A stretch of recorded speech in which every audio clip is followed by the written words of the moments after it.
Hello friends, स्वागत है आपका हमारे नए वीडियो में। आपको तो पता ही होगा कि अभी से 2 दिन पहले झारखंड हाई कोर्ट के द्वारा एक जजमेंट आया है। ठीक है, कोर्ट का जजमेंट आया है और वो जजमेंट ये है कि उत्पाद सिपाही के विरुद्ध जो केस किया गया था झारखंड हाई कोर्ट में, उसका जो है वो रिजल्ट आ चुका है। ठीक है, और उसका रिजल्ट ये निकला है कि पुराने वाले जो उत्पाद सिपाही के अभ्यर्थी थे वो केस को हार चुके हैं। ठीक है, और पुराने वाले जो अभ्यर्थी आशा लगा के बैठे थे कि केस हम जीतेंगे, तो जो मेरा एग्जाम हुआ, जो हम एग्जाम दिए हैं, उसका रिजल्ट आएगा तो इसमें हम बहाल हो जाएंगे। ठीक है, लेकिन फ्रेंड्स आपका ये सोचना गलत निकल गया। ठीक है, ये जो केस है वो नए वाले अभ्यर्थियों के पक्ष में आ गया।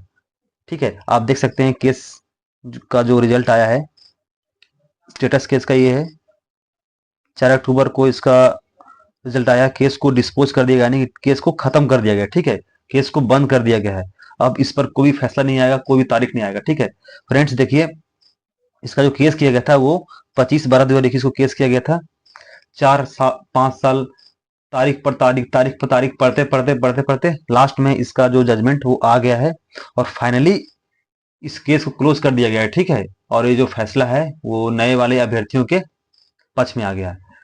फ्रेंड्स, विस्तार से आपको बताते हैं कि 2019 में जब रघुवर दास की सरकार थी, तब जेसीसी के द्वारा उत्पाद सिपाही और स्पेशल ब्रांच सिपाही का एक फॉर्म निकला था, जिसका एग्जाम भी हुआ, आंसर सीट भी जारी हुआ। बहुत सारे हमारे दोस्त थे जो आंसर चेक किए, अच्छा एग्जाम गया था उनका, उनको लगा कि मेरा हो जाएगा। ठीक है, लेकिन अमृत उरांव नाम के एक अभ्यर्थी थे जो हाईकोर्ट में इसके नियमावली के विरुद्ध, ठीक है, झारखंड में जो नियोजन नीति था उसके विरुद्ध केस कर दिए। ठीक है, और केस के करने के दौरान वो अपना जो साक्ष्य दिए, अपना जो सबूत दिए, उसमें झारखंड सरकार जो है वो केस हार गया। ठीक है, और केस हार गया तो जाहिर सी बात है, जब केस हार गया तो वैकेंसी तो उसको रद्द करना ही पड़ेगा।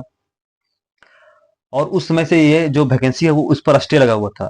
लेकिन जब हेमंत सोरेन का सरकार जब आया, तब ये वैकेंसी स्टे रहने के बावजूद भी इसका फॉर्म निकाला गया और फॉर्म भराकर इसको अभ्यर्थी को दौड़ाया गया। ठीक है, बहुत सारे जो अभ्यर्थी हैं झारखंड में वो तो दौड़ निकाल ही लिए, अब सब अपना एग्जाम का तैयारी कर रहे हैं। तो सरकार को भी ये पता था। ठीक है, हम लोग भी ये जानते थे कि जजमेंट जो है वो नए वाले अभ्यर्थियों के पक्ष में ही आएगा, क्योंकि इतना सारा अभ्यर्थी दौड़े हैं, बहुत सारे की मृत्यु भी हो गई है। यदि इसका जजमेंट पुराने वाले अभ्यर्थी के पक्ष में चला जाएगा तो झारखंड में फिर से आंदोलन फैल जाएगा। ठीक है, फिर से असंतोष फैल जाएगा, लगातार आंदोलन चलेगा, विरोध प्रदर्शन चलेगा। ठीक है, तो इसीलिए सरकार को भी था पता, कि हम लोग भी था पता कि ये जो जजमेंट है वो हम लोग के पक्ष में ही आएगा। ठीक है, नए वाले अभ्यर्थियों के पक्ष में ही आएगा। तो फ्रेंड्स, यदि पुराने वाले अभ्यर्थी फिर से इसका फॉर्म भरे होंगे और दौड़े होंगे तो आप एग्जाम की तैयारी कीजिए, और यदि आप नहीं फॉर्म भरे होंगे, उसी के भरोसे बैठे होंगे, तो ये आपका दुर्भाग्य है, क्योंकि अब आपको दोबारा मौका नहीं मिलने वाला है। ठीक है, क्योंकि आप ये मौका वो खो दिए, आप उसके भरोसे बैठे रह गए। ठीक है, और जो नए अभ्यर्थी दौड़ निकाल लिए वो अपना एग्जाम का तैयारी एकदम जम के कीजिए, आपका एग्जाम जल्द ही होने वाला है। ठीक है, और ये केस ये क्लोज हो चुका है, अब इसका टेंशन आपको नहीं लेना है। ठीक है, अब ये बिल्कुल मत सोचिए कि उत्पाद सिपाही क्या होगा, रद्द होगा, कुछ नहीं होगा। ठीक है, आपका एग्जाम होगा और आपका सिलेक्शन होगा। ठीक है।